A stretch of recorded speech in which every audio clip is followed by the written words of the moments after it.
What's good, y'all? It's your boy Danza. Just one of the many faces of the machine known as the Danza Project. Please do me a favor if you rock with us. Hit that like button, subscribe button, and turn those notifications on. We appreciate you. Salute.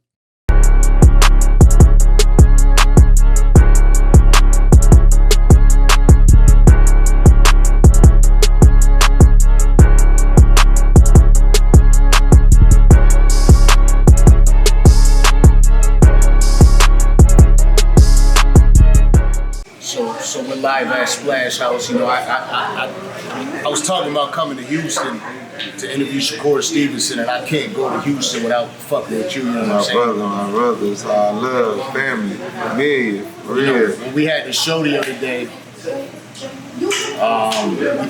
we spoke about a lot of dope shit. We did. A lot of manifestation. We did. And things like that. A lot of people reached out like, oh, well, what is this about the secret and whatnot? You know what I'm saying? Because a lot of people are trying to get money.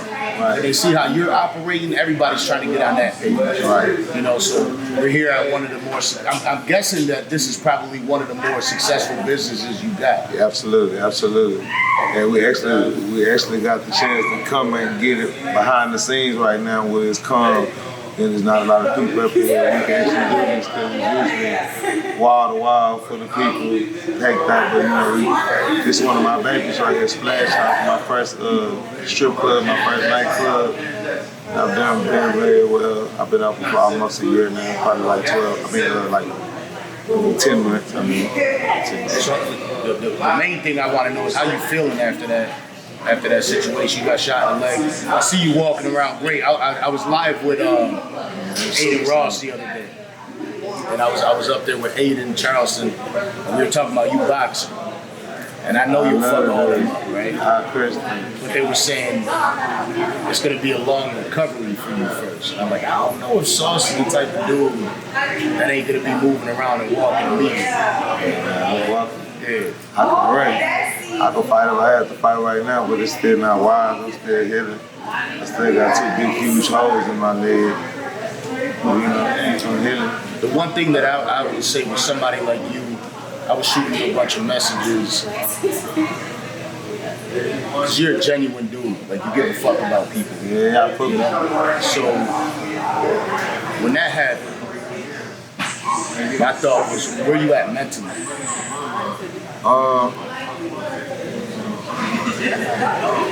Yeah, it's so funny, it's so hard, because we kind of talked about this on the show before I went through all this, man. I'm hurt, I'm mentally drawn out, but at the same time, it's another day in the life of me. I'm death, trauma, controversy, beef, violence.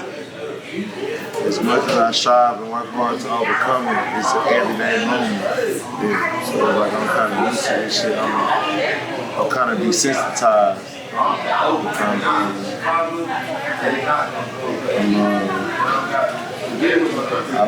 I've been stripped of my emotions. Of the constant trauma that I've been through my whole life. My brother was running around the club right here. He got shot in the face. He survived, but my other brother got shot that was with him. He did it. Is that the story you were telling us about when you had pulled up to the crib and you saw like the stains on the floor? Nah, that's my other brother. That's him. That's Mario. That's him. That's my little brother from Chicago. He got shot in the face. And a few months after, my other little brother, that's his blood biological little brother, got killed in the car with him. So even though you talk about like being desensitized, right? Like you're still a good dude. You know what I'm saying? So like, how the hell is it that you could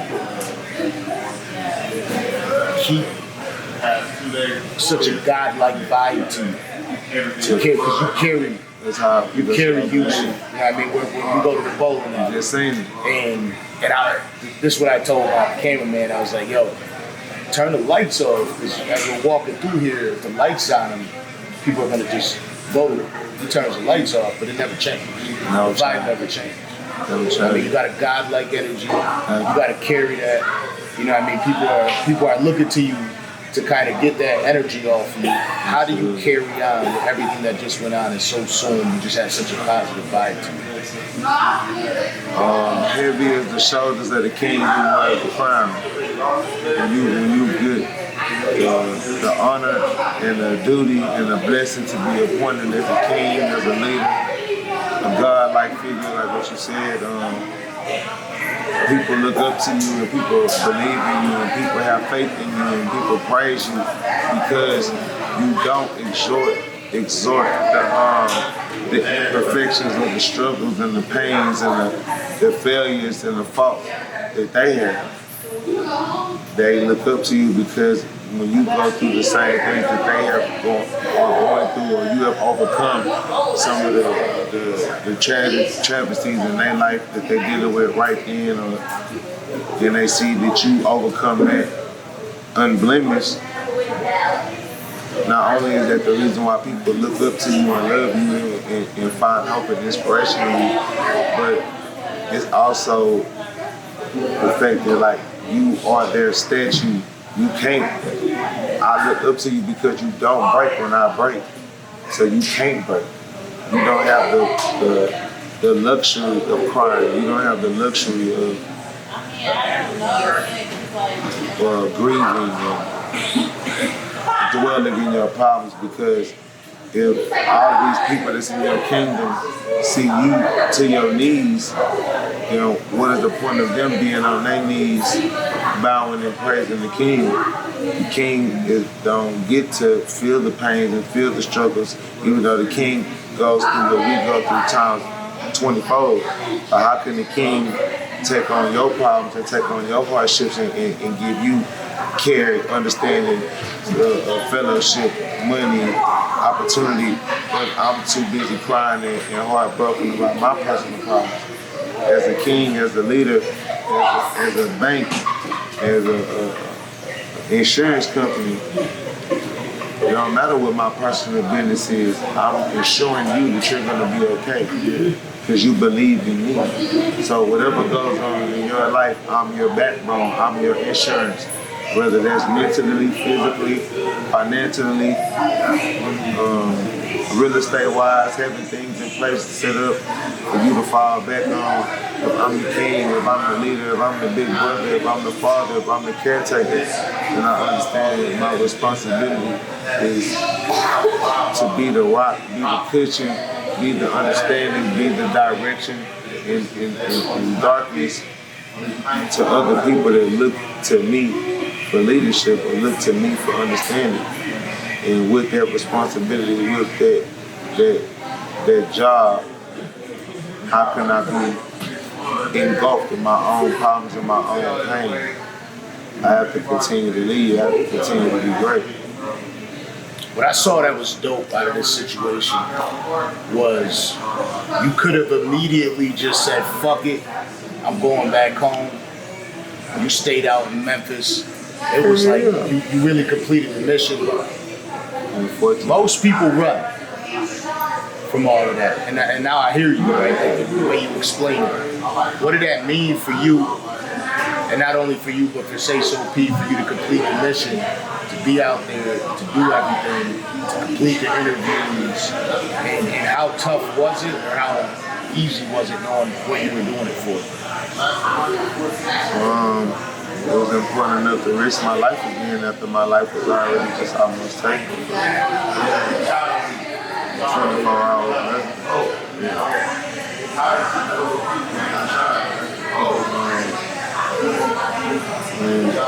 When you say that you are your brother's keeper, you join this fellowship of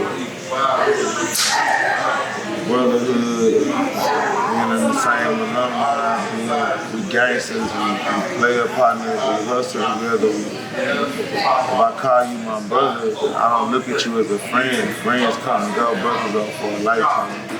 So even after death, I'm still responsible to represent your name and help your family.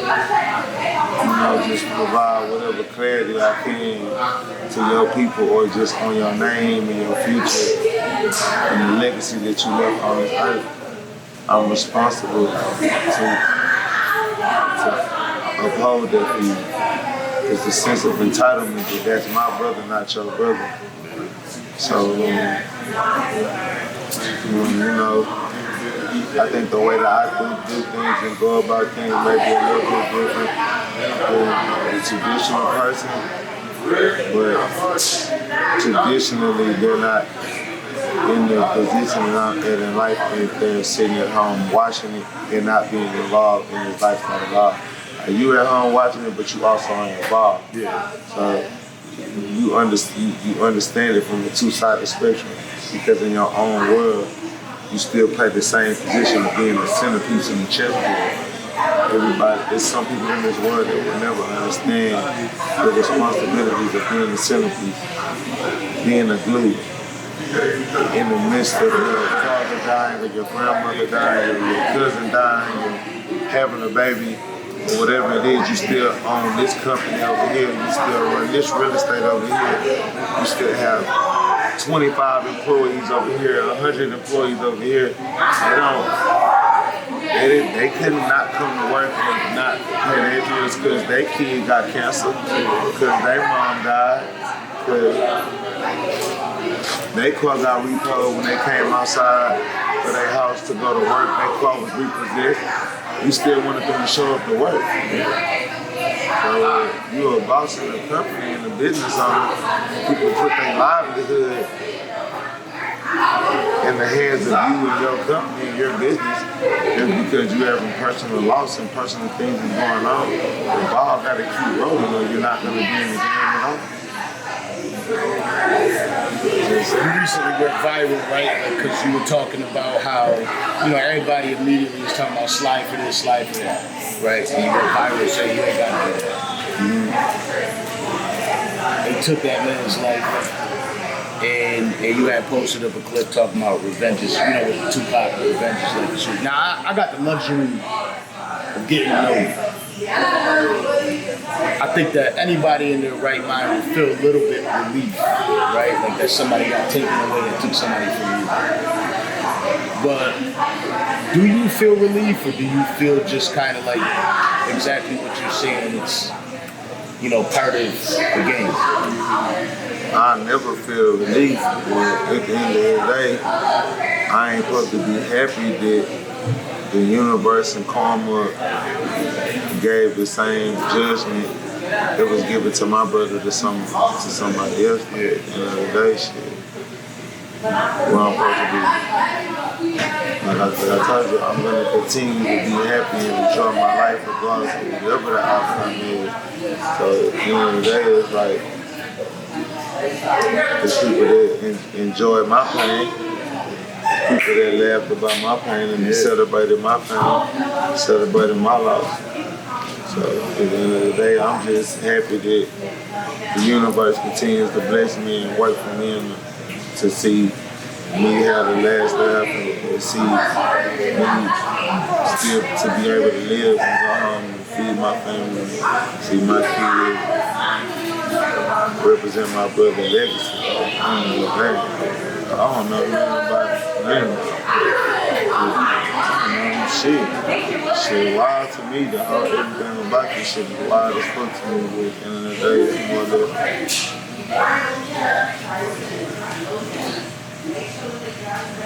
Let me ask you this. I feel like the same way how they say you can't never let them see you sad. It's like everything that people want me to be hurt and sad or scared of, I'm not scared of shit. I'm not hurt by nothing. I understand the life that I live and what come with it. And I think everybody should understand that and be responsible for this shit too. I respect it because you spoke on the interview already prior to that. Way before I went through it, I said, nigga, I be killed the nigga shoot me. Don't sit up there and cry with me if I'm living around me. My daughter, I spoke and was like, you definitely broke it down damn near exactly, and you lived it. Yeah, so, like I said. So knowing you, right, you're creative. The reason why this exists right here, and you can show them around so they can see what they're looking at, right? But the reason, let me show you. The reason something like this exists is because you're creative. You do dope shit. Is there anything in the works that you got to, like, in the memory of Sayso P? You got anything working that you're gonna create for that? Is it an album? Is it a night? Like, you got anything that works? I also got a lot of special surprises coming for Sayso. A lot of shit. I'm finish all the songs that I started out with. Shoot videos to them and drop an album in here called Sayso P. Sayso P, like Sayso P. Has that situation caused you to look back, game plan differently, and move in a different direction right now? She said, what did she do? Shit. Like, I don't know how to explain it. Nothing changed. It didn't change my direction. Nothing changed.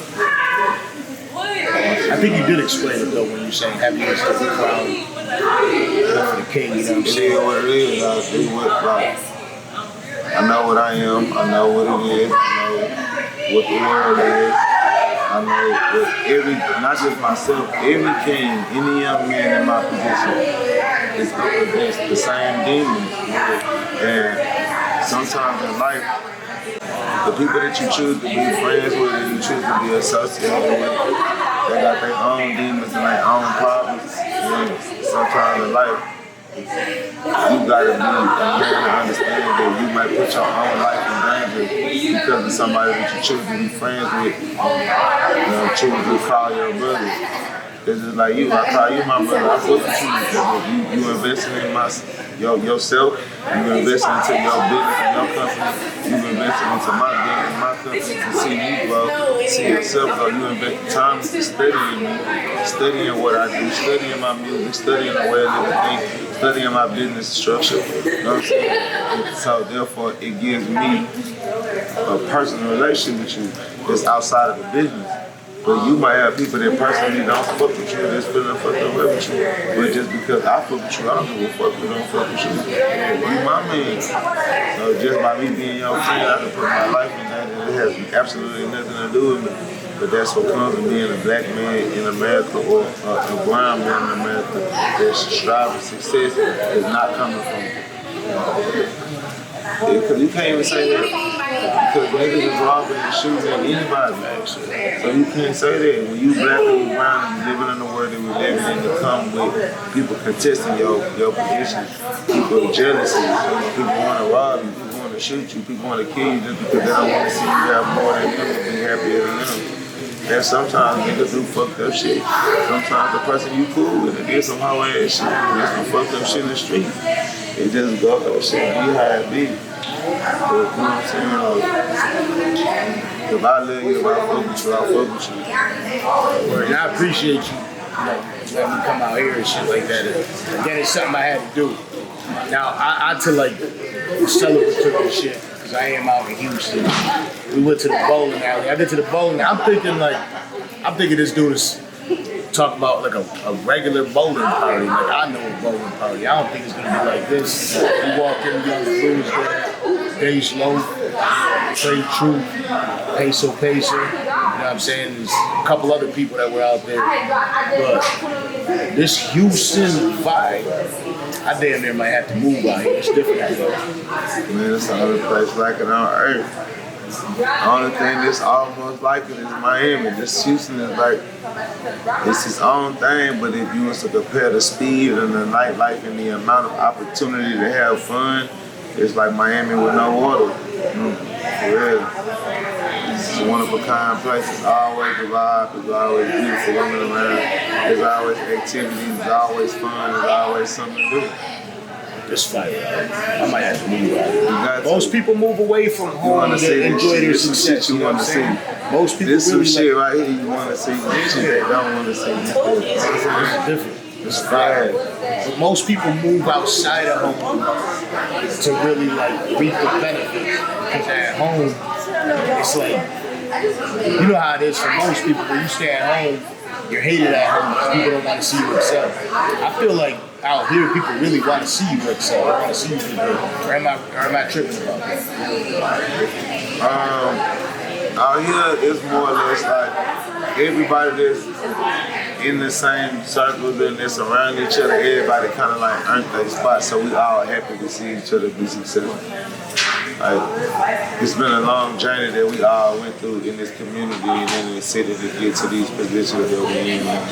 So that's why you just feel the love and see the pure cheer and joy people have to see the next person with jewelry on, nice clothes on, and they got a new nice car outside, because we all remember when we was all in house parties and skating rinks together fighting and shit. And, you know what I'm saying? Skipping school and going to jail. And so to see everybody from that, because Houston has always had a party city, party community. We always party. The first time I went to a gentleman's club, I was 15 years old. The first time I went to a strip club, I was 15 years old. Let's go there frequently. Blue Flame in South Park. Off of Macau World. It's gonna be people gonna come and like, yeah, Blue Flame, Macau World, yeah, South Park, yeah. I used to go to the strip club around 15 years old. City's different out there. This shit like ordinary and shit. See my brother in the club with a fucking monkey? Yeah. That shit's different. Monkey? Not a snake, I damn near I had to buy one as soon as I get home. I was thinking about grabbing one of them GT3s this week, Porsches. So I might have to go grab a GT2, man. I had a GT63 Benz, my brother raced it. That's one of my favorite cars. They're like fast and fun for Anyway, let's enjoy this shit. I appreciate you as always, man. You know what I'm saying? Tomorrow I'm in the gym with Shakur. Tomorrow? Yeah. Probably about 6:30. Man, I might come through. I always go to the Rapper Gym. I go score and do all this shit. Because last time I was telling you, we did the interview. I got the big ass hole in my leg. And the shit got corrupted. Like the file got fucked up. So the whole interview is gone. So I'm going back out there tomorrow. He was waiting on me because I'm like, I think Sauce is pulling up and called you. But I'm like, Sauce be up at 1 a.m. to fucking 5 p.m. and then he goes to sleep. That's how I feel. That's why I sent you that message there. You actually going there, or you know what I'm saying? How's it gonna work? Yeah, nah. I feel trained. I actually need to go see what I can do on this leg right now, on that bed. See how much agility I still have. I just got to the walking point. Yeah, I might end up going to the gym with you. Last thing I want to know is, if you were to say you're Mount Rushmore of Texas, because everybody's putting up all these Mount Rushmores, who's in there? In Texas? Yeah. DJ Screw, Jay Prince, me.